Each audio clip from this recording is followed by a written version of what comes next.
Distractions all around me. I'll not worry, 'cause I'm covered. I look to you, my shield and my buckler, and I will say you are my refuge, my deliverer, my Aloha. In you do I put my trust, and I find safety in you, Yahuwah. And all of my hope is in you, Yahusha. And I find safety in you, Yahuwah. And all of my hope is in you, Yahusha. All of my hope is in you, Yahusha. All of my hope is in you, Yahusha.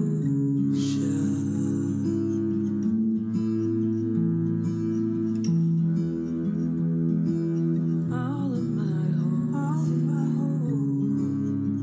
Yahusha, Yahusha, Yahusha.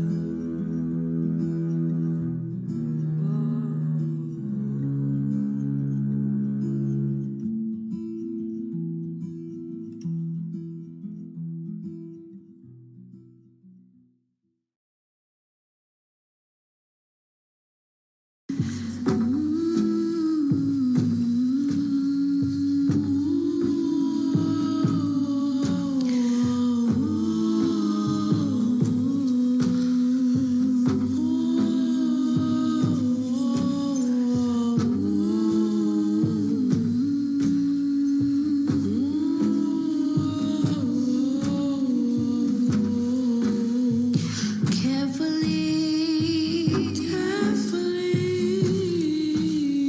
considering your throne. I consider your throne. I'm carefully. Hallelujah. Hallelujah. Considering your throne.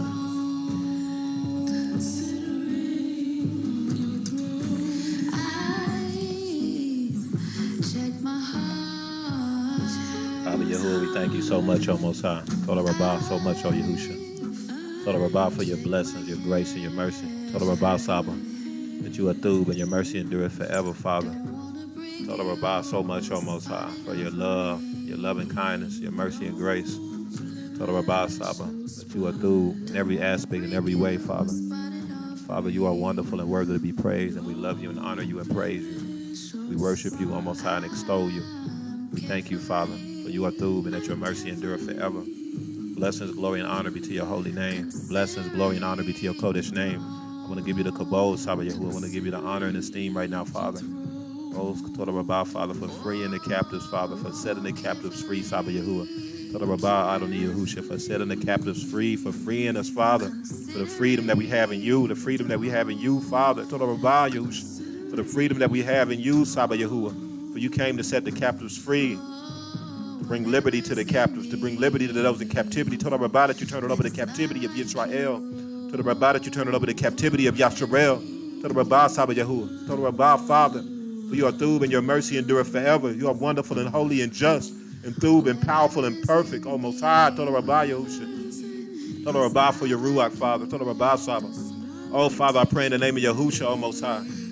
Oh, Most High, I pray in the name of Yahusha, Father, that you break bonds through your word today, Father, that you break bonds. Oh, the chains are broken, Father. The chains are broken, Father. The people are set free, Father, and free indeed. For those who the Son sets free are free indeed, Father. Oh, Yahusha, may these be your words. Oh, Yahusha. May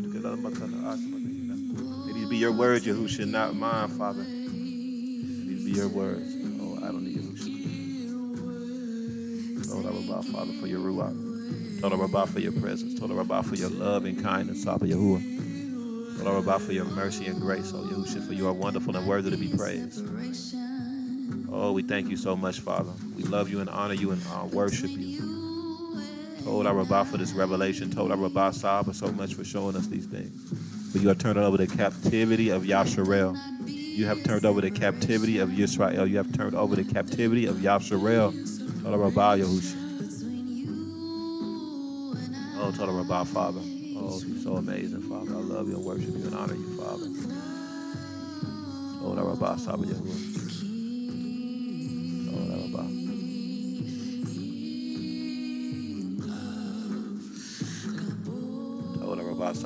Hallelujah. Hallelujah. Hallelujah. Hallelujah. Hallelujah. Hallelujah. May it be so.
Testing, testing.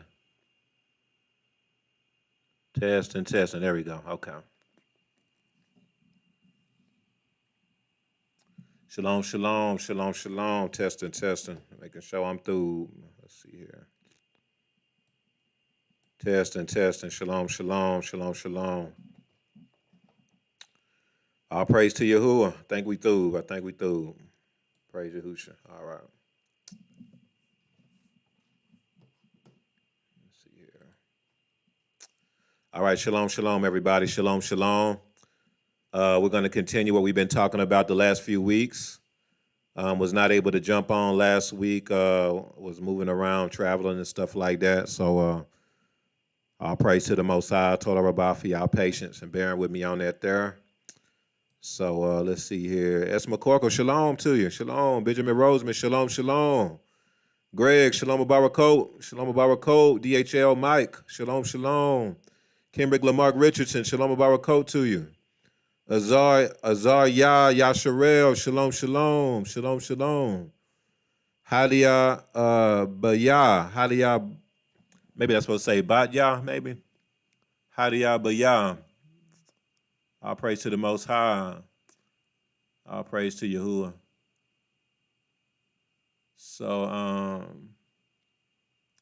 Azariah said, been suffering this problem for years and years. Mishpach excited to tear down his stronghold.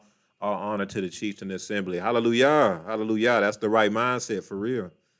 That's the right mindset. We're going to get into some things. We might have to do more than one on this because, again, it's a lot to this, y'all. It's a whole lot. So I'm not even going to try to, speed nothing up. I ain't going to try to, skip over anything. I'm trying my best to, go in as much as the Most High wants me to, and I'll go from there. regarding this. So this may be a couple of things. We're not going to get into all of it today.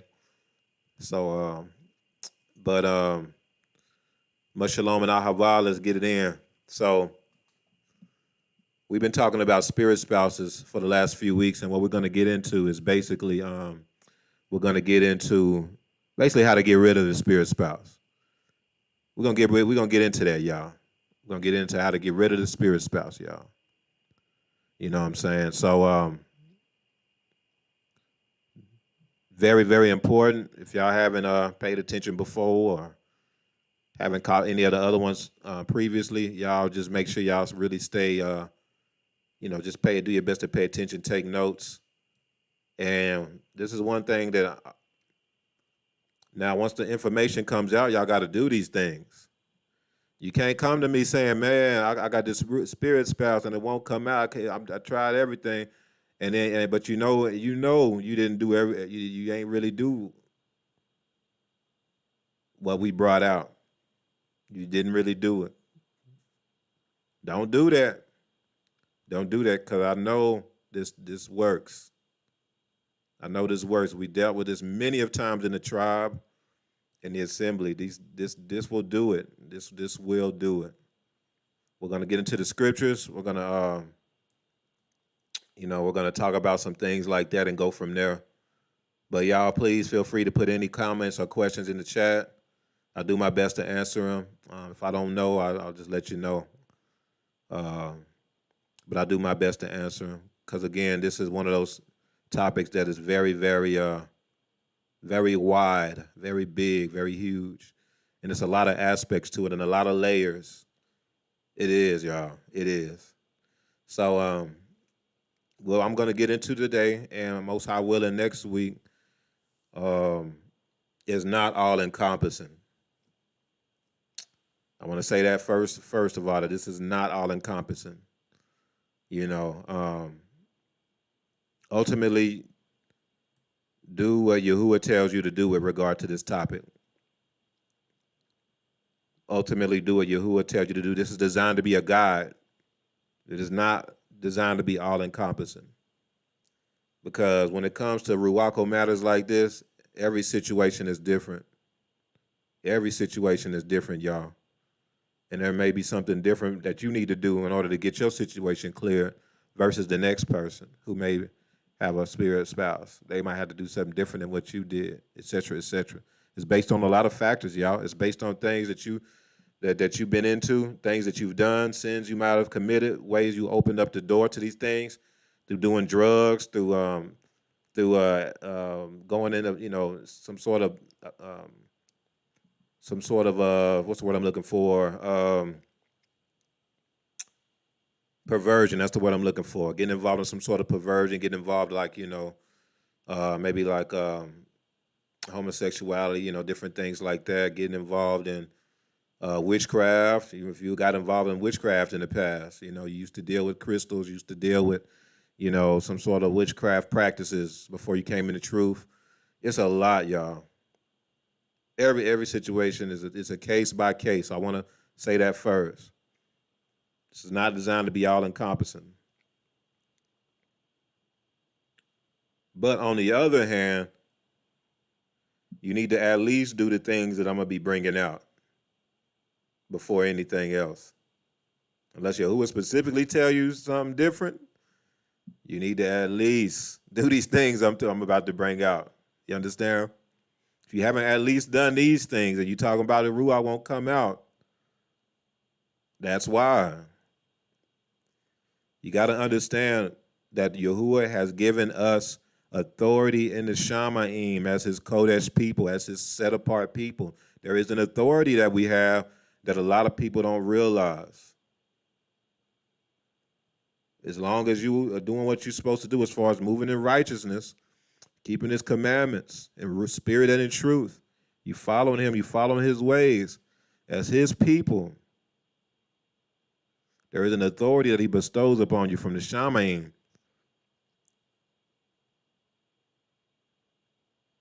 All right, so let's keep going. Let's look at this.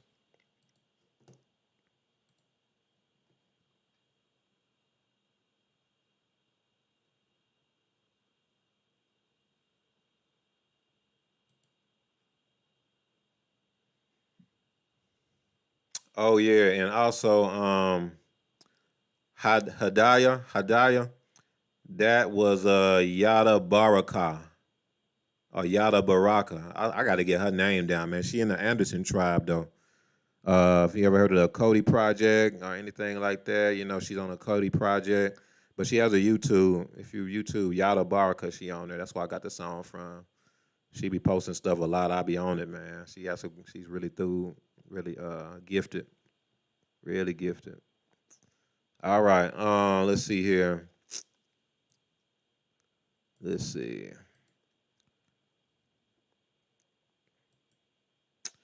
All right, y'all. So basically, we looked at last a couple weeks ago. We looked at causes for a spiritual spouse, and we basically looked at how it can be generational. It can be through. It can be generational. You could have been dedicated, so that's out of your control. You could have been dedicated at birth to another allure. Um, it could be a generational spirit spouse, a spirit spouse that was dealing with your mother, dealing with your grandmother, is now dealing with you and through something through the bloodline. That's out of your control in a sense. That can happen. That can happen. We also looked at it being generational. We looked at it that you can have a spirit spouse upon you through disobedience. And also the most common one is through sexual immorality.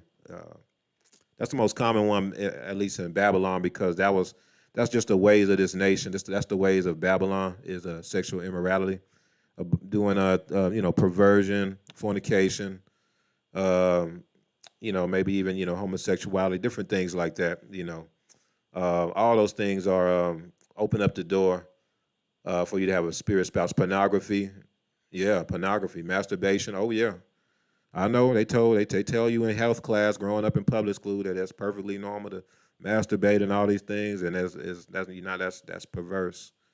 That's not what those things was made for. And so that can cause a spirit spouse because a lot of times people don't just masturbate by themselves. No, you have to think something up in your mind, or you're doing it while you're watching pornography. You're doing it while you're fantasizing about a certain thing, and that opens you up. It opens you up spiritually. It does.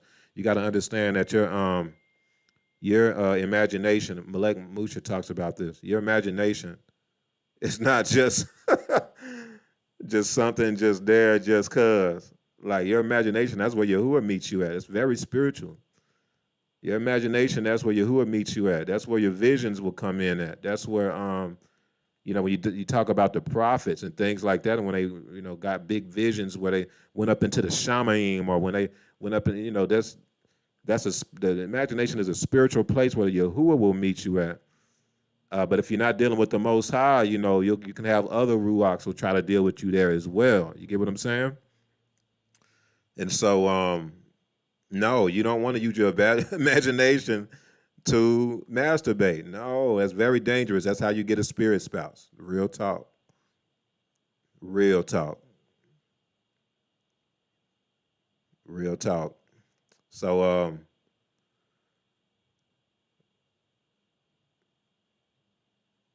right, let's keep going. Yeah, I think those are the main things. Let's leave it at that for now.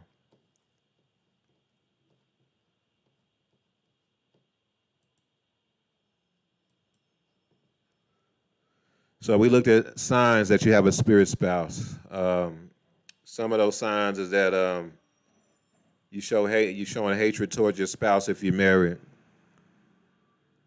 If you're showing hatred towards your spouse if you're married, and it's like very illogical. Like he or she just gets on your nerves. Like just the sight of your spouse disgusts you, and you do not know why. He ain't done nothing major. He ain't done or she ain't done nothing major. She ain't doing nothing but going to work, trying to take care of your children. He ain't doing nothing but working, trying to support you and provide for you, and you have this disgust for him. Every little thing get on your nerves regarding him. That's a sign you have a spirit spouse. Real talk. It's a sign you have a spirit spouse. If you married now, but you had a whole lot of partners, you were very promiscuous before you got married, and you loved him the whole time. You had butterflies in your stomach the whole time for the spouse, until y'all actually went and got married, now he's disgusting to you, that's most likely a spirit spouse, okay? Just a quick recap. Hatred towards the opposite sex. A lot of times that'll happen if someone was might have been molested, things like that. Can cause you to, or if you've been done really bad in previous relationships with the opposite sex, you've been done really bad, might have got hurt real bad, like really betrayed, things like that. Now you have a certain hatred towards the opposite sex will cause you to kind of want to just only deal with the same sex moving forward. As a sign that you have a spirit spouse as well. The constant destruction of things around you, everything is getting destroyed around you all the time. Everything around you always gets broken. Every time you get the car always breaking down.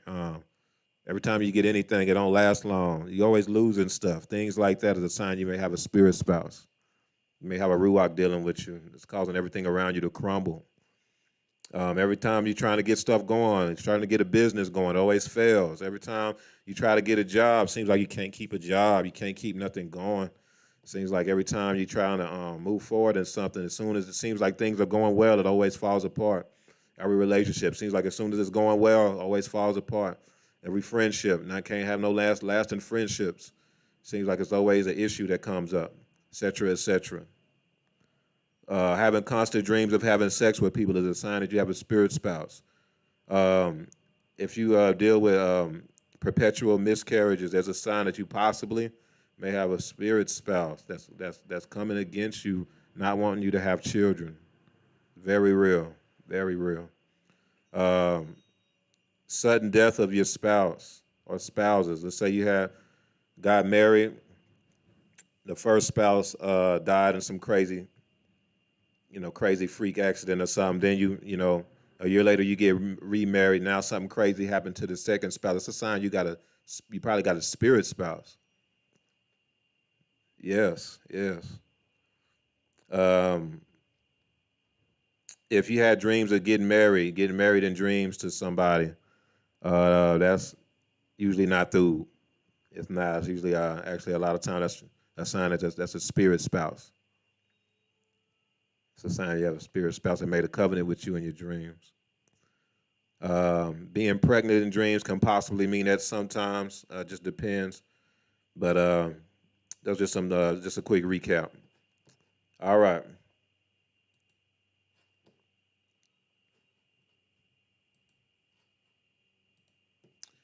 Now, as we get into this, y'all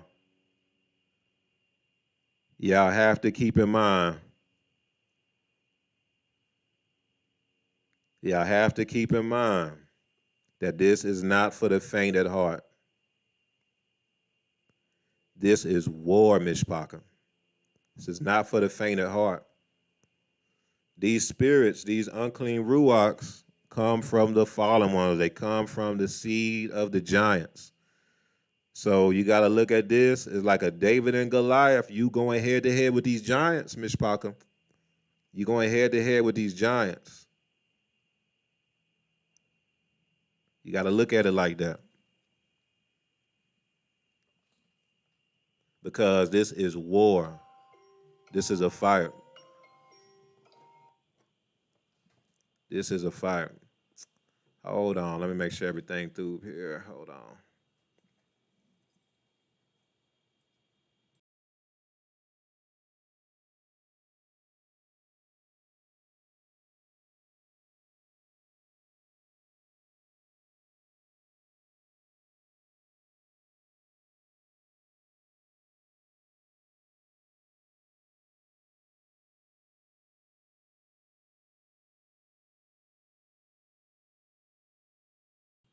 All right, we through. We through. That was my Isha. I had to make sure everything was through. Okay. So I gotta tell y'all this. Y'all gotta keep this in mind. This ain't no gonna be like easy. Most of the time. Sometimes most of the time it ain't gonna be nothing that's easy, Miss Parker. A lot of y'all had these spirit spouses y'all whole life since childhood. A lot of y'all put it on yourself because of things you did. And so now these things have legal right to deal with you. And so this ain't for the faint at heart. You got to understand this is a fight. This is a war. And the reason why I want y'all to understand this is because you got to be diligence. You got to be strong. You got to be vigilant. You got to have endurance, fortitude, wherewithal. You got to have emunah, mishpaka. You got to have emunah. You're going against the seed of the giants. This started, we talked about this a few weeks ago. This started in Genesis 6. This started in Genesis 6 when the sons of Elua, these were celestial beings, saw the daughters of men, saw that they were beautiful, and they laid with them and made marriages with them. This is where this started, y'all. So now they still try to do this. They still try to do this. We looked in Enoch 15 that the evil spirits are the seed of the giants, or the fallen ones, I should say. So that's why they still go do what? Go and try to make covenants with y'all. That's why they go, especially with the daughters, but men too. But especially with the daughters, they still try to make marriages with you. Just like in Genesis 6.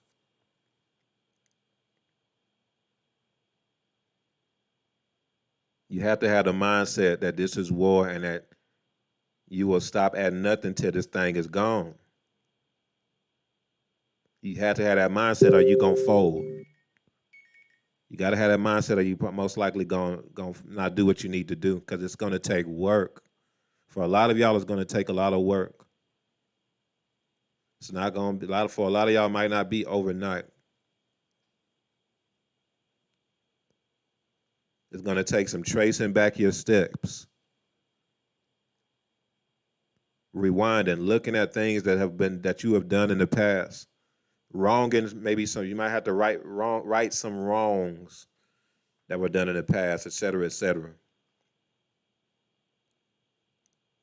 So what I want us to do, let's go to Ephesim.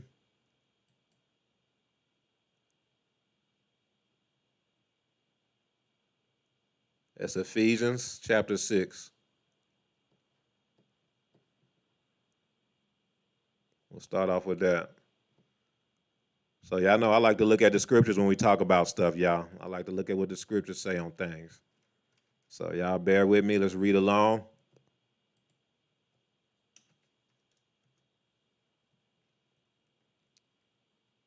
We're going to start with verse 1. So a lot of people read Ephesians 6, but don't look at the entire chapter. I want to look at the chapter. Start with verse 1. And it's Ephesians chapter 6. It says, "Children, obey your parents in Adoni, for this is right. Honor your father and mother, which is the first commandment with promise, that it may be well with you and you may live long on the earth." Y'all, this is about number one, lifting up your heads. So Paul starts off, or Paul, he starts off this chapter talking about honoring those who are over you, honoring those who are covering you, honoring your leaders who, in this sense, for children would be their parents. Obey your parents in your Adoni, for this is right. Matter of fact, let me put this on the screen. Let's let y'all see this. I'll let y'all see the scriptures. There we go.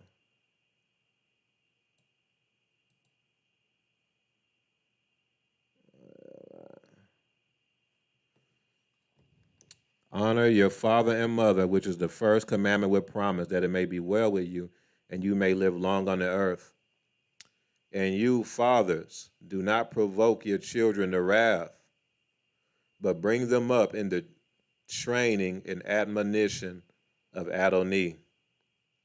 So this is what this chapter starts off with, and this is big because a lot of y'all were exposed to spirit spouses because you didn't have really your father there growing up to cover you. You didn't have a strong male in the house as a covering, because when the strong man, when the Roshim is in the house, it makes it a lot more difficult for certain things to creep in and affect you. I mean, I'm telling y'all, there's a reason why Paul had said this: to honor your parents, honor your mother and father. Now, this you can have ruachal parents, you can have ruachal mothers and fathers. Why it says, "Children, obey your parents in Adonai." So you can have parents in Adonai Yahusha that may not be your biological parents. Remember the hundredfold family as well. You might have some in leadership that are father figures to you. You might have some in leadership at your assembly that are mother figures to you. You are to honor them. That's why we always try to make sure, even in the assemblies, that we honor our imas and elders, our imayot and zakim. Lifting up your heads is a big part of this, Mishpaka.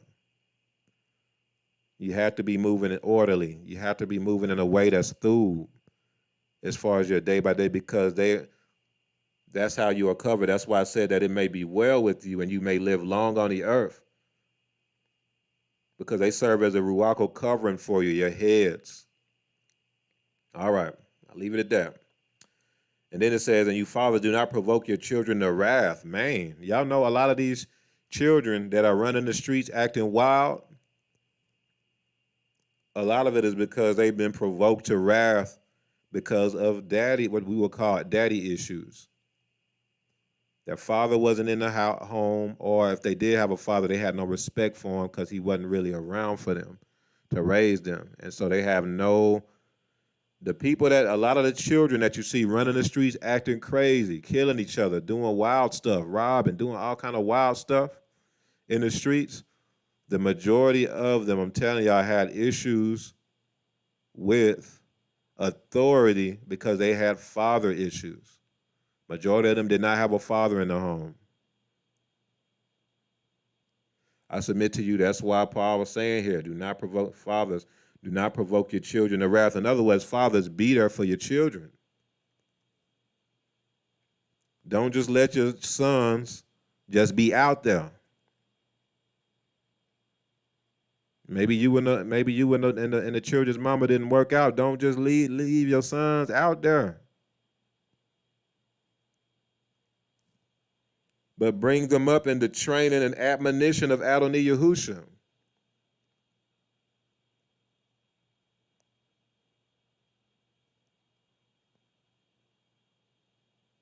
This is the fathers, y'all. The fathers are the train. I know mothers are supposed to, don't forsake the Torah of your mother and Proverbs and things like that, especially when they're younger. But especially with boys. But it's the same thing with the Akio, man. Once the children get older, you have to have that father. You have to, man. Especially once they start hitting those adolescents, man. You have to have some sort of father figure to really get them to the point to where they moving forward. Not saying it's impossible for a mother to do. Yahuwah can come in and do the miraculous. But as far as generally speaking, you gotta have, man, that father figure. If there's no father in the house, a father figure, Yahuwah will bring a father. Pray for that. For Yahuwah to bring up a father figure to come and fill that gap on your son, so they won't be provoked to wrath. Because they don't know how to, they don't respect authority. And so they moving around acting crazy, don't care about police, don't care about consequences, because they don't know consequences, because they ain't really had no father to show them what it's like to suffer real consequences for being crazy. It's the father that's gonna get on that behind. It's the father that's gonna choke them up, rough them up when they roll their eyes at mama when they turn 16. Mama ain't gonna be able to really do that on the same level, man. I'm telling you, you raising Hebrew sons, by the time they turn about 16, 17, they be taller than you, bigger than you, stronger than you. That's real. I got an 18-year-old, he faster than me. He ain't stronger than me though, you know what I'm talking about? But he taller than me, he bigger than me. And there were times I had to be like, look here, Had to rough them up. Like, look here, you ain't finna be doing that. Nah, that's disrespectful. Now you ain't finna come at your mama like that. No, you not. You do that again, it's on. It's the dad that do that. And that's how they learn in turn to respect authority outside of the house. That's how they learn how to, when you get pulled over, say yes sir, no sir. Don't be like, man, why you pulling me over, man? That's not fair. Man, this is crazy. This is whack. And then now they got roughed up by the police. Keep these things in mind, y'all. I'm gonna get to the point of why I'm bringing this up. Now, verse 5, it says, bondservants, be obedient to those who are your masters. Now, masters, that's Adonai. That's also what Sarah called Abraham, didn't she? Call her husband master, Adonai? Isn't Yahusha called Adonai? The bridegroom. So master, that's also bridegroom language. Keep that in mind. That's bride and bridegroom language as well. Bondservants, be obedient to those who are your masters according to the flesh, with fear and trembling, in sincerity of heart as to Mashiach. What is he saying here? Be blameless, y'all. So, okay, I know y'all thinking this is just about slavery. No. Think about who would be your master today. If you're working at a job, an employer could be looked at as that. If you are married, wives, your husband is a master to you. He's an Adon to you. Yes. Be submissive. Submit to your husbands. Be righteous. It's about being blameless. This is very important. Bondservants, be obedient to those who are your masters according to the flesh, with fear and trembling, in sincerity of heart. Not no fake stuff, but in sincerity of heart. Also, your master is Yahusha. Remember, Yahusha is Adonai. Be obedient to him. That's why it says, as to Mashiach, as to Yahusha, be obedient to your masters. Be blameless in every way that you move. This is important, y'all. Because you can be trying to work on getting this spirit spouse out of you, but you disobedient to your husband, though. You're being wicked towards your husband, so that thing still has legal right to stay. You're not clear. You're not clear before the Most High as far as being blameless. And the list goes on. Let's keep going. Then it says, not with eye service as men pleasers, but as bondservants of Mashiach, doing the will of Alua from the heart. This got to be from the heart, Mishpaka. Like, you can't just be,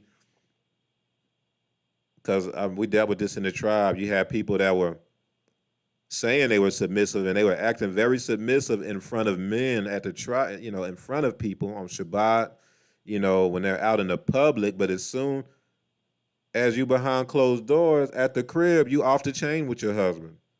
Off the chain, man. Arguing with him all the time, starting arguments, always irritated with him for no reason, coming at him about everything. Why you leave this? Why you didn't take the trash out yesterday?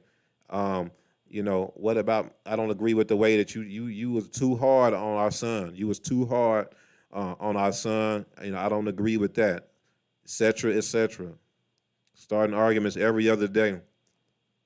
And you have to literally just not start an argument with them. You gotta hold your tongue with all your might, because all you want to do is be contentious with your husband. But on Shabbat, you got a big smile and you act like you super submissive. In public, you very nice to him. And the whole time your husband he's like, man, yeah, I appreciate it, but I wish it was like that at home too, and it don't be like that. You know why? Because you're really doing it to people please. Bondservants, be obedient to those who are your masters according to the flesh, with fear and trembling and sincerity of heart as to Mashiach, not with eye service as men pleasers, but as bondservants of Mashiach, doing the will of Alua from the heart. If you're doing it from the heart, you're not doing it at all just so you can look like you're righteous and submitted. You're doing it from the heart, so you're gonna move this way even when nobody is looking. You're gonna move in this way even when y'all are just one on one. This is just looking at the aspect of husband and wife, but let's look at the aspect of employee and employer. You're gonna do the right thing even when nobody's looking. You're gonna be a through worker even when you know boss ain't looking. You're gonna be a through servant in the assemblies. If you got to function in the assembly, you're gonna be doing it with all your heart, because you're doing it for Yahusha. You're doing it for Yahusha. If you helping with the yellow deem, you're gonna be doing it with all your heart, even when nobody's looking. You're gonna be the best helper that you can when it comes to helping the yellow deem, the children. That's the children in Hebrew.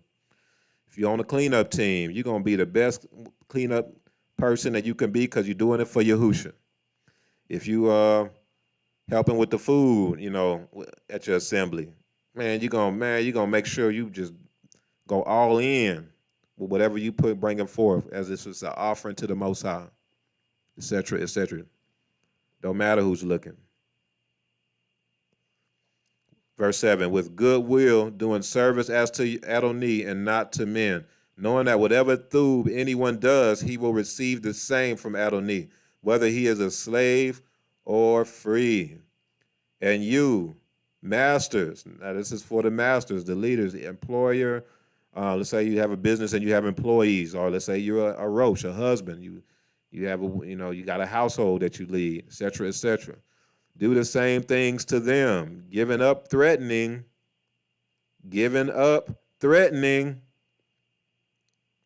knowing that your own master also is in the Shamaim, and there is no partiality with him. So that's just basically saying, masters, don't be harsh, be righteous. You got to be righteous. You got to be loving towards your Isha, for example, as a husband perspective. If you're an employer and you have employees, you got to be righteous towards them. You got to be through with them. Don't be, doing a whole lot of threats, trying to, rule them with a heavy hand, all these types of things. Be blameless. Be blameless. All right. Now we're going to look at verse 10. Now we're going to look at verse 10. We're going to go through a couple of other passages here.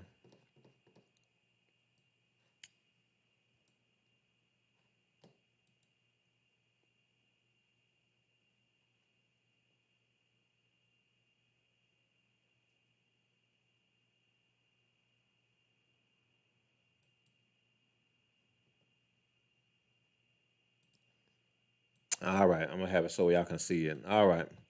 Verse 10, it says, let me do it like this. Yeah, let's do it like that. There we go. Verse 10, it says, finally, my brethren, be strong in Adonai and in the power of his might. Remember, I told y'all that you got to be strong, first of all. This is not for the faint at heart. With the way this is, you gotta be strong, Mishpaka. You're going against giants. You gotta be ready. You gotta be resolved. You gotta be done with this. You gotta have a mindset to where, man, I am done with this. No more. Be strong in Adonai and in the power of his might. So you don't be strong in yourself. You be strong in the Most High. You be strong in the Most High and in the power of his might. Put on the whole armor of Eluah, that you may be able to stand against the wiles, which actually also can mean schemings of Hasatan. So you got to put on the armor, because I told y'all this is war, Mishpaka. Put on the whole armor of Eluah, that you may be able to stand against the schemes of Hasatan. That's how you will be able to, because y'all, the reason why y'all got caught up with the spirit spouse is because a lot of y'all fell for the schemes of Hasatan. A lot of y'all did. Y'all thought the dude loved you. Even though he kept trying to pressure you to lay with you, you thought he loved you. And so you laid with him. And he ain't do nothing but do you bad after that. left you. Some of y'all were virgins. Had a dude talk to you nice. You thought he loved you. All he was trying to do was have sex. After he laid with you, he was gone. Acted different as soon as after he laid with you. Acted totally different towards you. Some of y'all been through that. You got schemed. You got schemed, for real. Akeem, a female came after you who was on assignment by Hasatan to come after you, to get you caught up in sin. Came after you. Enticed you. You laid with her in sin, fornication. And everything changed after that. Before you knew it, she was gone. You know why? Because she was on assignment to get you caught up in sin, and you fell for the scheme of Hasatan. You were not armored up. You got to put on a whole armor of Alua that you may be able to stand against these things, Mishpacha. And this is why, because we do not wrestle against flesh and blood, but against principalities, y'all. We wrestle against principalities, Mishpacha. Some of y'all live in areas where perversion is a major principality in your area. High levels of perversion. So everybody around you, that's what they own. Against powers. We wrestle against the rulers of darkness. Rulers of darkness of this age. Against spiritual hosts of wickedness in the heavenly places. In other words, y'all, this battle is not physical. So if it's a spiritual battle, how are you going to be able to win this battle with physical things? If it's a spiritual battle, the way to fight a spiritual battle is with spiritual things. Keep that in mind. That's how you get rid of this ruach once and for all. That's how you get free from this thing once and for all. Therefore, take up the whole armor of Alua that you may be able to withstand in the evil day, and having done all, to stand. A lot of y'all, it was one decision. It was just one day. You were walking and got caught slipping. You didn't have your armor on. Now you caught up and now you got a spirit spouse. It was off of one short decision. One quick decision.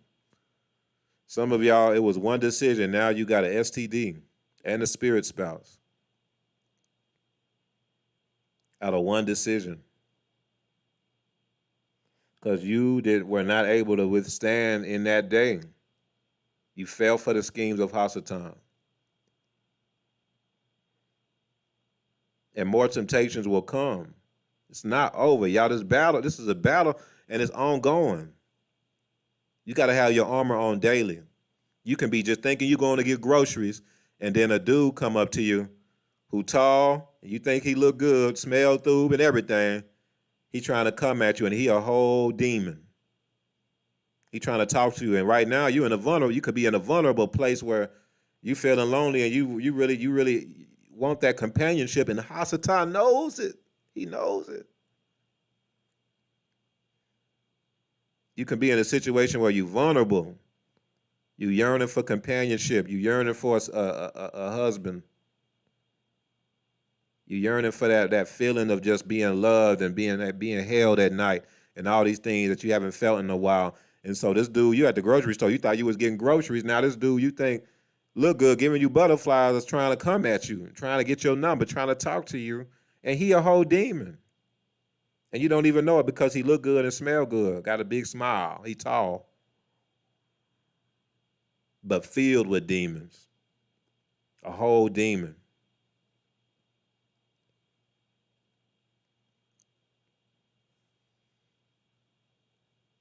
You have to be strong enough and have an armor on so you can withstand that. And be like, man, gone somewhere. You don't even know me like that. You talking about I'm beautiful and you love me and all this. You don't even know me like that. Go ahead on somewhere now. Hey, look, I'm not playing. I got mace. Look here. Look here. That's how you know you got your armor on when you can do that, even when you're vulnerable and yearning for a companion. And no, you're gonna trust Yahusha. That could be the very test. You pass that test, now he actually brings you one of his sons to cover you in marriage. That happens a lot. A lot of times, y'all listen, a lot of times Yahuwah will bring a major test to you before you, right before the elevation, right before the blessing. All you got to do is pass that test. And since you passed that test, when the dark, tall dude came, you did the right thing. You told him to go about his business. The next week, you're at the grocery store and somebody actually of Yahuwah comes to you and wants to see what's going on. And he's coming at you respectful. He's coming at you in a different way. And now you know that's from the Most High, and that can turn into something. But you have to have on your armor to withstand in the evil day. Verse 14. Stand therefore, having girded your waist with truth. So you have to have a belt of truth. So what do we call this? We call this the truth, right? You got to be moving in truth, Mishpachim. You got to be moving in truth. You got to be keeping Torah, keeping the commandments. You got to be moving in truth. You got to be held. That holds on the rest of your armor. That's what the belt does. It holds all your armor on it. You got to have your waist girded with the truth. You have to put on the breastplate of righteousness. What does the breastplate do? We talked about this a couple of weeks ago, how the breastplate guards your vital organs. The breastplate protects your heart, Mishpachim. So you got to understand this breastplate is one of the most important parts of your armor because this protects your heart, Mishpachim. This protects your vital organs. If you don't have protection for your heart, as soon as a dart hits it, you gone, you dead. That's why righteousness is important. What does that mean? That means you have to be blameless. Blameless. My apologies. You have to be blameless. You have to be moving in righteousness. You cannot be currently moving in any kind of iniquity if you want this thing up out of you. You cannot be currently moving in any kind of ways of sin or iniquity. If you have a dude living with you right now that you're not married to, you currently, or if you constantly, if you're in a relationship with someone you're not married to and y'all having sex, you gotta dead that. You gotta dead that. You gotta deal with that accordingly. Does that mean you need to break up with them or whatever?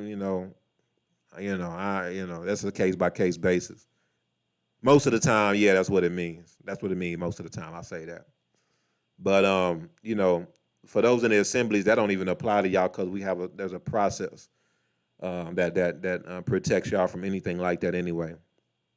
But this is just for everybody, So I just want to bring that out. Like if you currently like with somebody that you laying with, that you having sex with, you fornication with, and you're in a relationship with them or y'all living together or something like that, and y'all not married, you have to handle that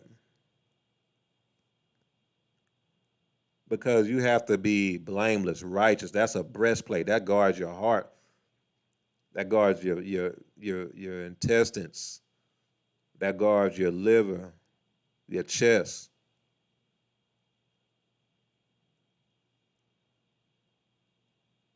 That serves as protection for you, fam. You got to understand that Yahuwah's laws literally are like guardrails. They're protection.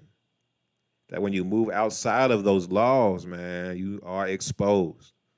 You're exposed to, it's like you outside the gates whenever you're not keeping Torah in a certain area in your life. You are outside the gates in that area for the wicked, the ruachs, the beasts, the heathen, the evil to have access to you.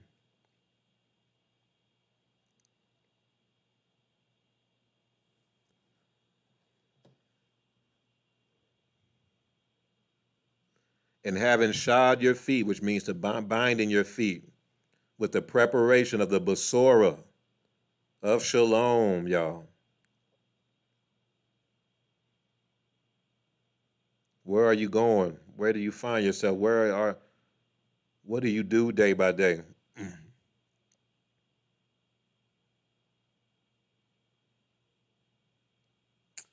You have to have feet that are moving towards the right righteousness. Remember the scriptures say that the path is narrow. So if narrow is the path, you need to be walking down that path with what? Your feet.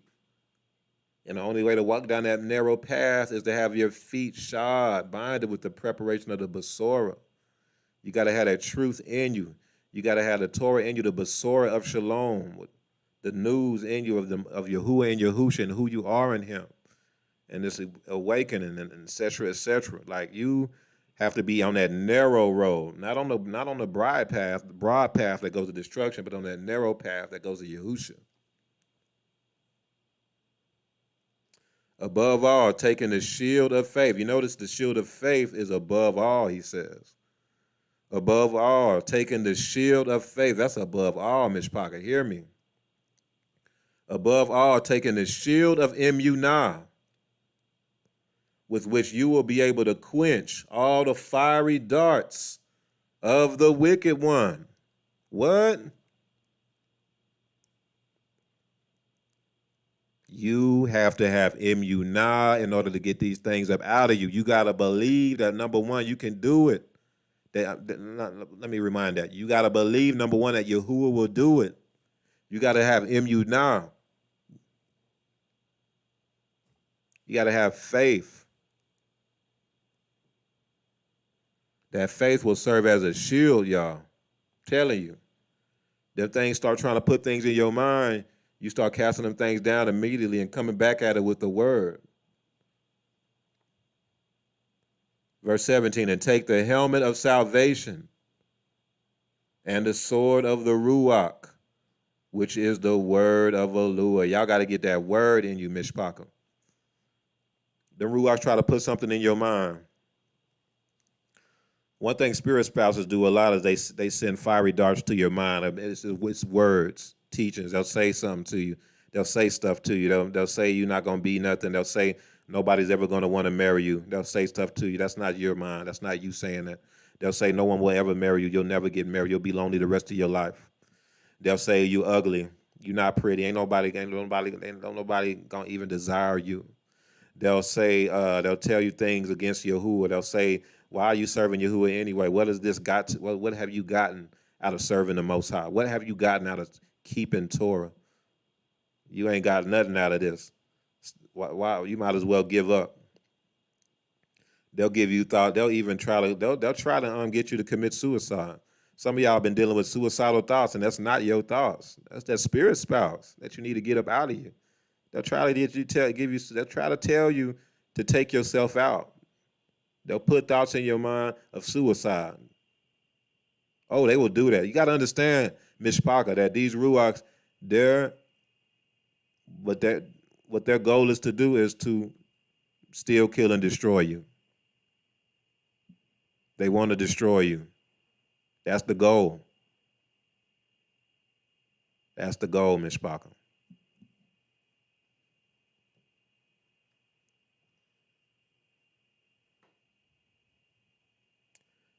So, the sword of the Spirit, which is the word of Eluah, is important. Remind yourself of the promises of Yahuwah, the promises in the scriptures, the promises, the covenant that the Most High made with our ancestors on Sinai, the covenant that the Yahuwah made with our forefather Dawood, et cetera, et cetera. And then that's why in verse 18 it says, praying always with all prayer and supplication in the Ruach. Praying always. Y'all, prayer is a major form of warfare. Stop looking at prayer as just some thing that you do because you see pastor do it, or some things that you do because you see people in the scriptures doing it, and look at it as a form of warfare against the enemy. So you can go into prayer and start declaring against the enemy. You can start declaring against the spirit spouse. You can declare against him in the name of Yahusha, praying always with prayer and supplication. You can cry out to Yahuwah and Yahusha. Cry out to the Most High. Let tears come down. Cry out to him that you want to be free. Tell him. Speak to the Most High. Ask and you receive it. Seek and you shall find. Cry out to Yahusha. Praying always with all prayer and supplication. I'm telling y'all, I told y'all this ain't for the faint at heart. I told y'all this ain't going to be nothing that's easy. Mishpaka, you got to be serious. You got to be real. You got to really want this. Or that thing going to try to dwell with you for the rest of your life till it can destroy you. And then move past and then move down to your generations if it can.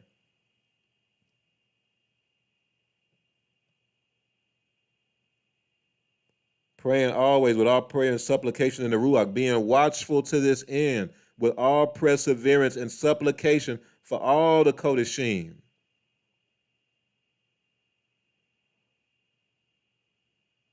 Man, look here. And for me, that utterance may be given to me, that I may open my mouth boldly to make known the mystery of the Basora, for which I am an ambassador in chains, that in it I may speak boldly as I ought to speak. Man.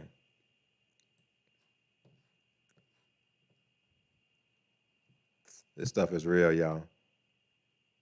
This stuff is real. All right.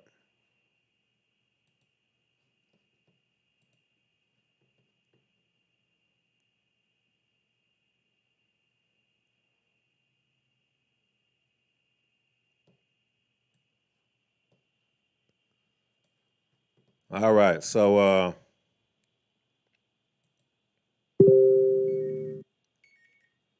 so in summary, you must put on his armor.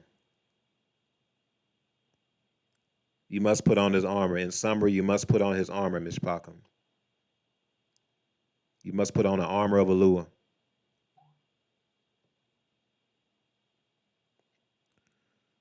All right, so we're going to get into, we're already at an hour, so we're going to go ahead and wrap it up and finish next time. But we're going to get into today, let's talk about fasting. Listen, Mishpakim.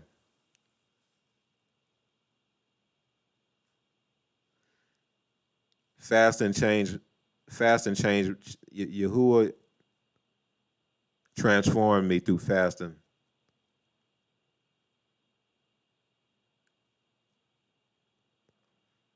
One of the first things that you should pray about doing, that you should do, is fast. Do a 1 to 7 day water only fast. If you know you have a spirit spouse, do a 1 to 7 day water only fast.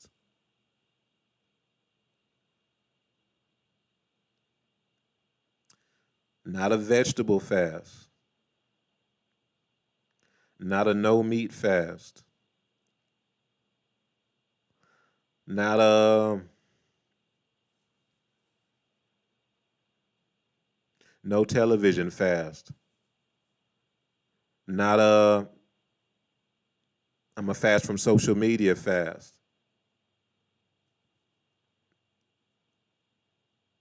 You got to go all the way in. Do a 1 to 7 day water only fast. When you do this fast, the Ruach may visit you. If you have a spirit spouse and you do a water only fast, you may be visited by the spirit spouse. You may again fasting is a major form of spiritual warfare because it's a sacrifice to Alua. It's a sacrifice to the Most High in a sense. And sacrifice is a major form of, man, the Most High moves through sacrifice. During your fast, you will go into praying and supplication as Ephesians 6 mentioned. But you're going to find that the prayers and supplications will be on a whole nother level when you do it while you are fasting. And again, I'm talking a water only fast. Now, keep in mind, fasting is something you don't want to just. So if you have not done a water only fast before, I wouldn't recommend to just try straight out do a 7-day water only fast. Now, hear me out. If you haven't done a water only fast before, I wouldn't recommend for you to try straight out do a 7-day fast. You might not, because you don't want to make this. This is a vow to Yahuwah, a sacrifice to Yahuwah, and you don't want to make no commitment like that. Fasting is a very important commitment that you are not to break. So make sure you set something to that you will not break. Be in prayer about it. If you're married, if you're the women, if you're married, make sure your ish is cool with it, because during that fast, you probably are not going to want to have sex.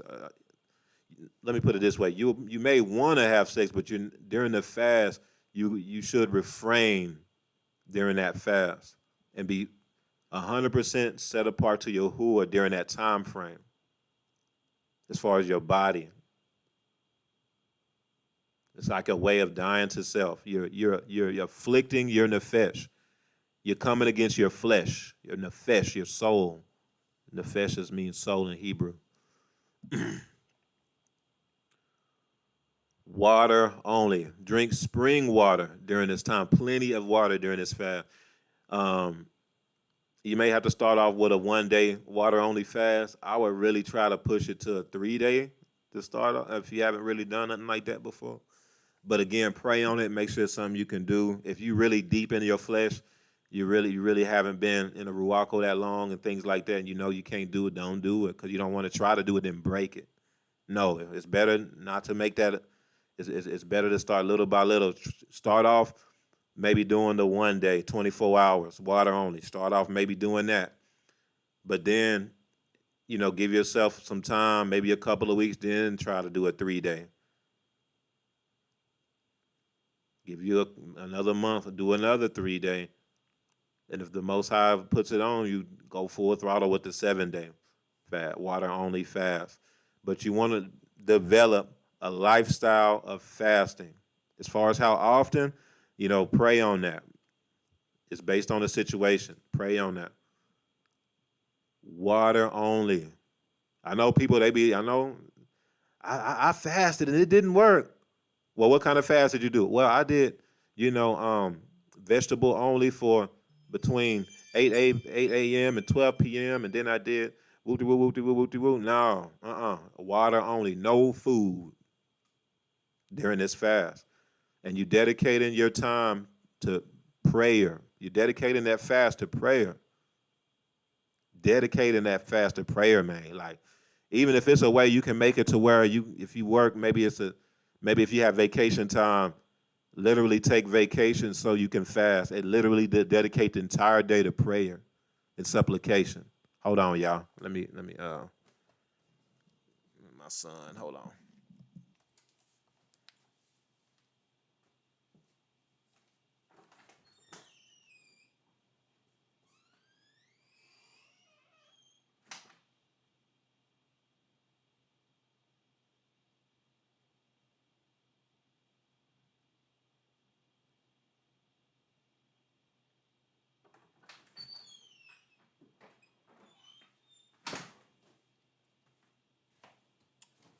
All right, y'all, I'm back.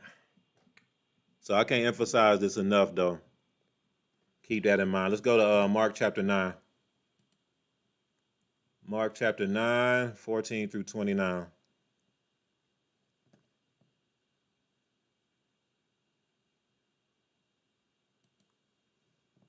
Let's see. Let me bring out my script for y'all to see it as well. Mark chapter 9.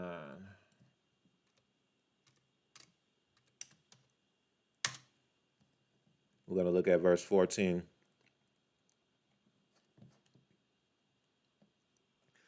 Y'all, I submit that just from me doing some fast, y'all, Yahuwah transformed me, y'all. I was dealing with addiction. I was dealing with all kind of stuff. And I got into a fast Over a decade ago, I started fasting, and the Most High broke those chains from me, y'all. Fasting breaks bonds. It breaks chains. Let's start off with Isaiah 58.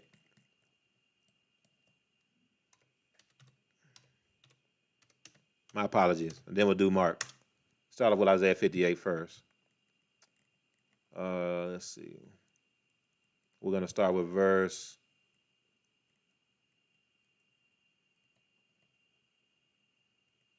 All right. We'll start with verse 1 and we'll just go down a little bit.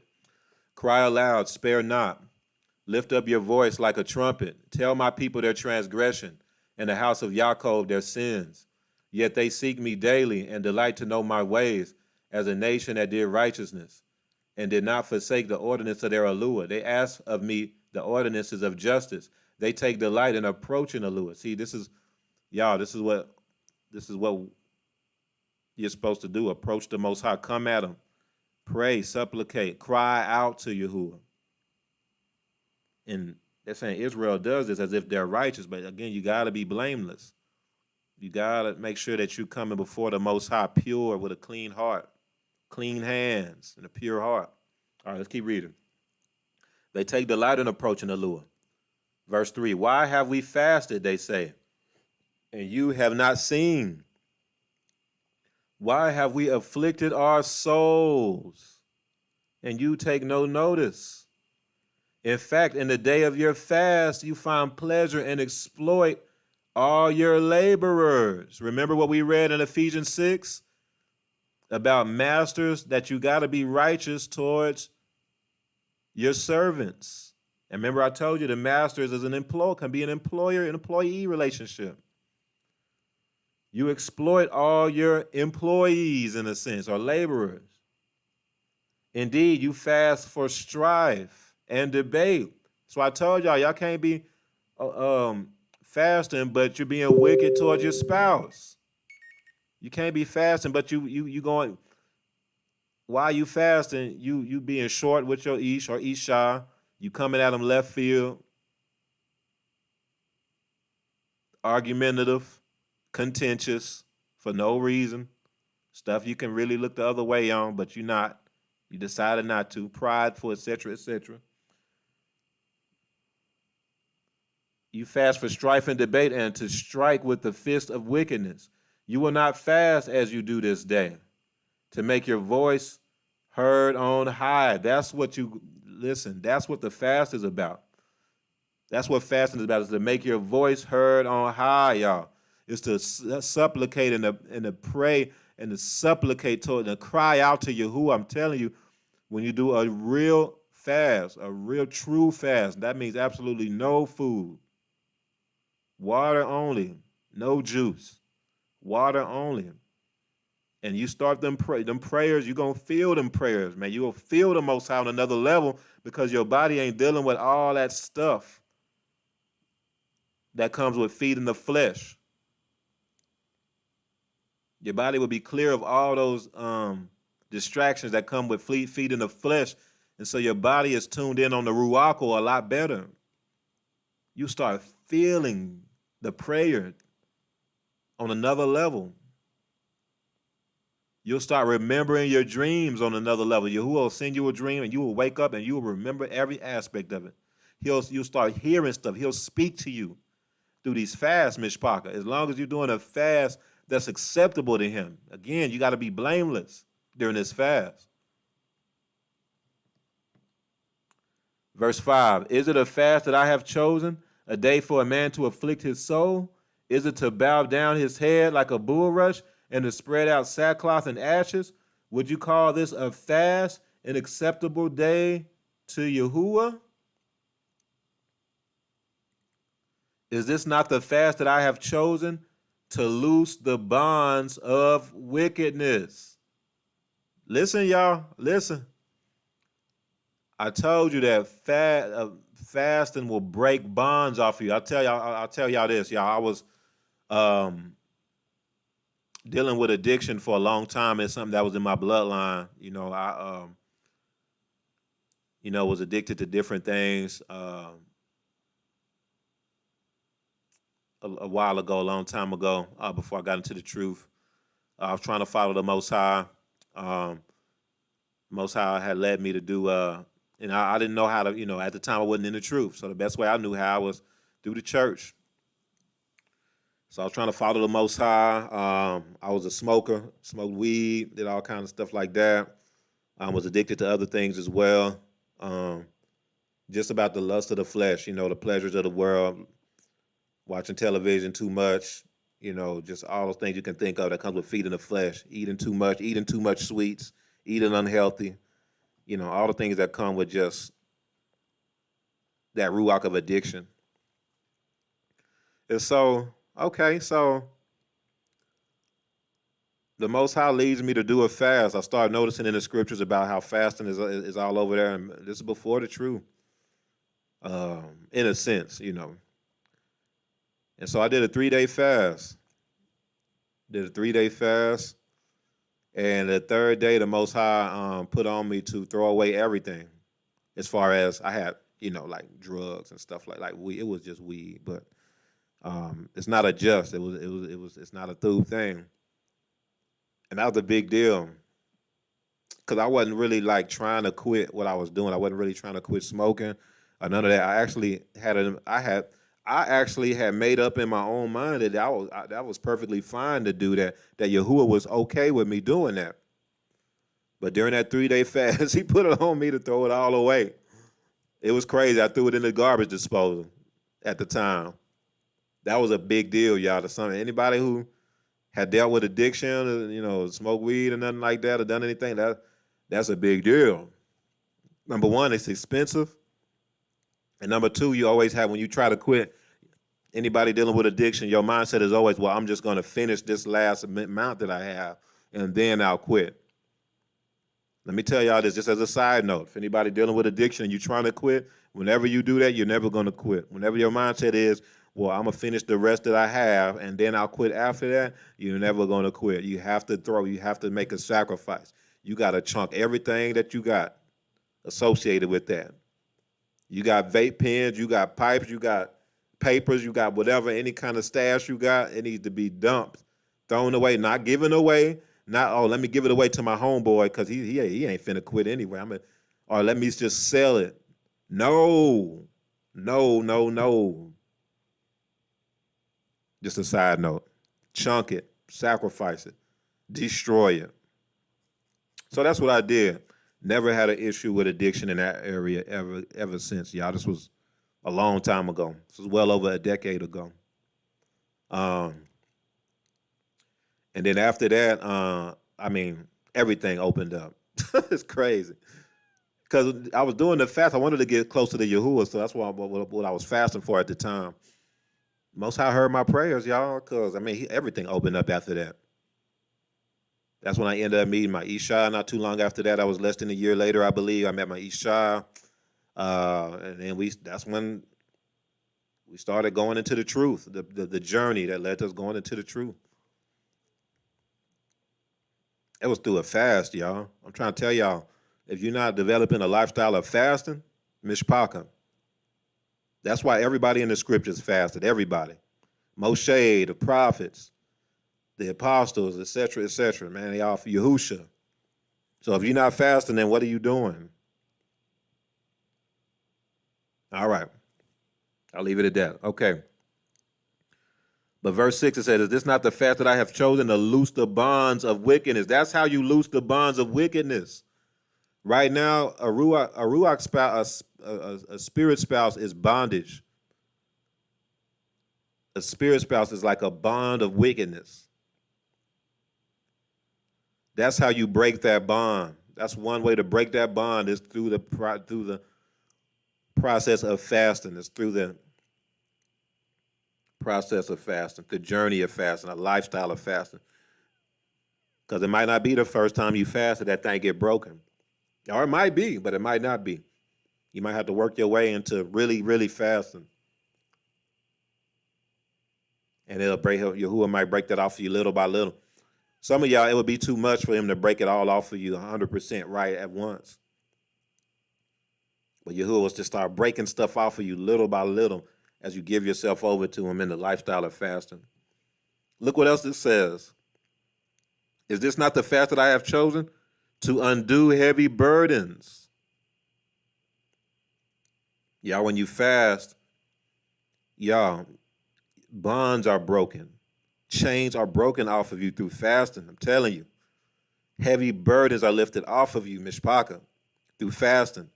You may have had a yoke of iron on you of Babylon, and through a lifestyle of fasting and praying. It has to be fasting and praying. Let me say through fasting and prayer. Let me make sure I say that both together. You got to be both, because you don't just fast and you're not praying all throughout the day. I mean, constantly praying always, as it said in Ephesians 6. If you're not doing that, you just dieting. You just losing weight. What are you doing? If you're not praying, you want to pray all throughout the day, constantly. If you're not praying, be in your scriptures. Be in your scriptures, reading. Let Yahuwah lead you to scriptures to read, to recite. Be in the teachings. Look at teachings. Look on YouTube teachings, etc. During this time, you need to be set apart to Yahuwah. So that means no worldly television. During this fast, no worldly television. During this fast, it might be best to even stay off social media, because most of social media is worldly. If it ain't pertaining to Yahuwah, it's best to just stay off of it during this fast. Try to make it a time where you're 100% set apart and consecrating yourself to Yahusha. And ask the Most High. Cry out to him that you want this thing gone.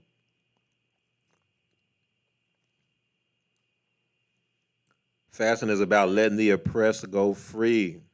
Fasting is about breaking yokes. That's how those who are oppressed, if you have a Ruach spouse, you are being oppressed. Some of y'all are sometimes are possessed, but most of y'all are most people Ruachically oppressed. Fasting causes the oppressed to go free. It causes those heavy yokes to be broken, those heavy burdens to be lifted off, y'all. Develop a lifestyle of fasting. I just can't emphasize this enough. We'll look at this last scripture and I'm going to close. Mark chapter 9.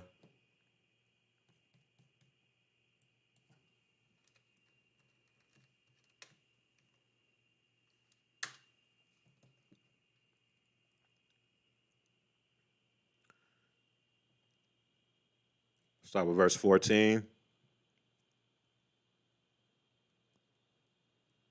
Well, what we'll do, we'll skip to verse 29.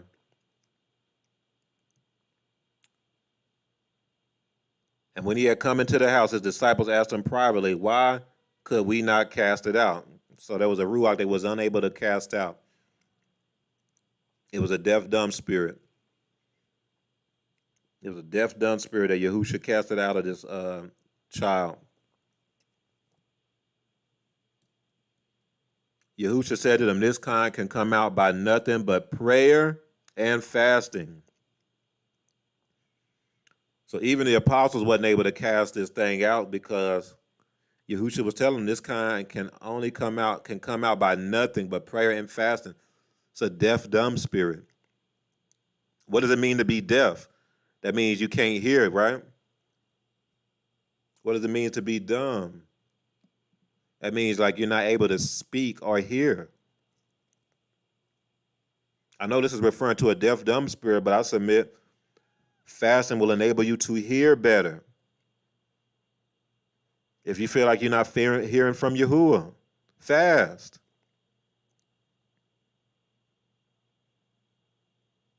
And seek Yahuwah on that, and watch how he'll open up the door and you'll start hearing him, speaking to your spirit. Fasting quiets the noise, Mishpaka. So I'll leave it at that for today. Most High willing, we're gonna get into some more next week. I'm actually wanting to cover what y'all put on here. There's not a lot. Let's see here. I think I already said this. As all y'all have been suffering this problem for years, Mishpaka. Yep, I said that one. Told all y'all watching and seeing who wants deliverance. Hallelujah. Benjamin Roseman says, sorry, off topic. How do you distinguish between your own imagination and Yahuwah's vision? So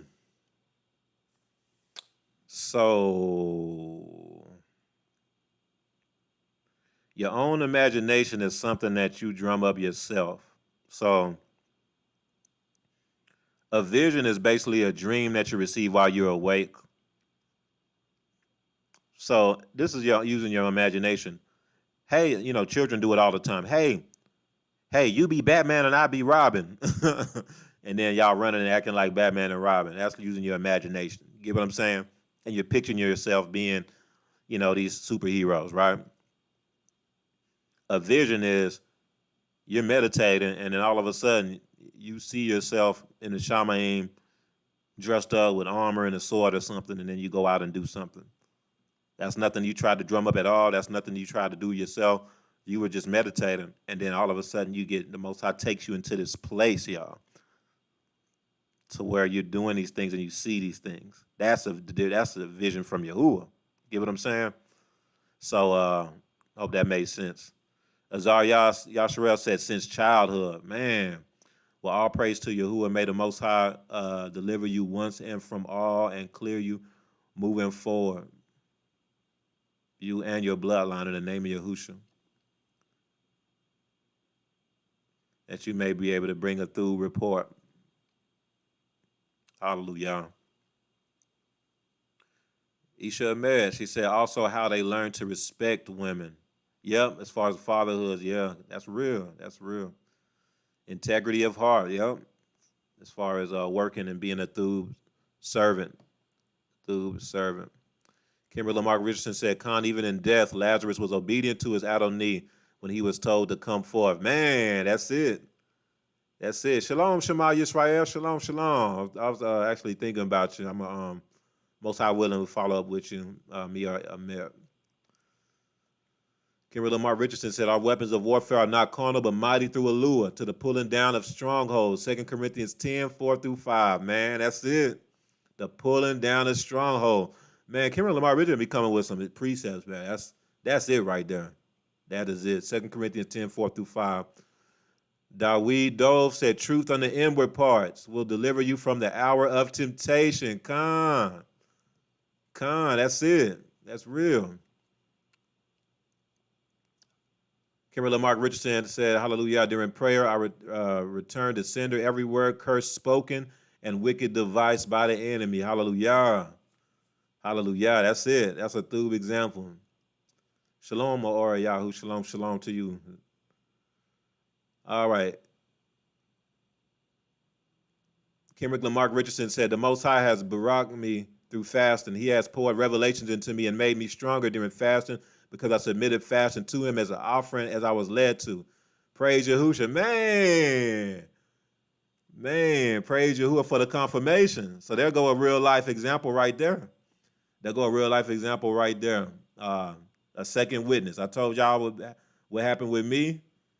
And there goes another example, another witness, another op. Praise the Most High for this word. Hallelujah. Hallelujah. Timothy Sanders says, when you stated my wife was lovely before we got married, but immediately after I married her, we started having problems. She became dry in every way. How can I get rid of her spirit spouse? Man, so Most High willing, we're going to get into that specifically next week. We're going to get into, because there's a lot to that. And I got to wrap up because I got a meeting. Got to take my son to his job and all these things like that. I was trying to keep it within an hour and I went over. There's a lot to that question. So tune in next week. Most High willing, it'll be the same day, probably around the same time. Just stay tuned in to the YouTube. We will get into that. And don't let me forget. But we will get into that, Yahuwah willing. Great question. That's not uncommon. It is not uncommon. All right, Kenrick Lamar Richardson said, fast to the Most High with love, not as a burden. What can you submit to the master of creation? Khan. Shalom, Selah. Shalom. Yirmiyahu said, with your Ruach being more sensitive in prayer, while fasting. It's also more sensitive to worldly things. That's why you don't want to watch worldly stuff while fasting. That's right on the money. That's right on the money. That's right on the money, Ben. Yeah. So that's why you wanna. And I told y'all that you might get visited by, if you got a Ruach spouse and you do a water fast, they might visit you. They might try to lay with you because it's war. They know what the time it is when you fast. I'm telling you, they know it's on. Like when you fast, they know it's on. So they'll try to visit you. They'll try to lay with you. They'll try to do stuff. But you just be ready and go in. That's your time to fight against them. That thing with the word, the sword of the spirit. Have scriptures ready. Fight against that thing. As soon as you wake up, renounce and denounce. If you get caught slipping on anything, but Most High forbid, anything like that happen, you'll probably be through. Because when you're fasting, you're a lot stronger ruachly. Usually, you'll be strong enough to even be able to withhold and withstand them, even in your dreams. Even if they try to visit you in your dream, a lot of times that's when you start learning to even be able to withstand the thing while you are in the dream. You'll rebuke that thing in the dream. And watch what that thing do when you rebuke it. That thing be gone. And that should give you a lot more confidence moving forward in the authority that you have in Yahushua. But all praise to the Most High. Y'all very powerful. Most High willing, we'll get onto this again next week. But much ahavah, shalom, shalom, and we'll go from there. Much ahavah.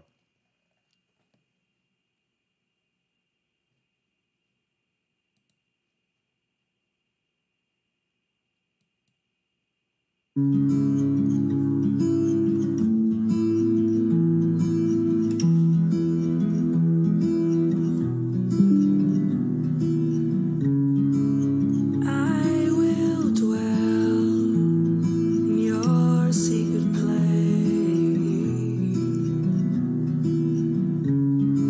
and I will hide under the shadow of your wings, and I will say, you are my refuge, and my deliverer, my Alua. In you do I put my trust, and I find safety in you, Yahuwah. And all of my hope is in you, Yahushua. I find safety in you, Yahuwah. All of my hope is in you, Yahushua. I won't be afraid of the dread by night, no, and I won't be afraid of the arrows that fly by day, no, and when destruction's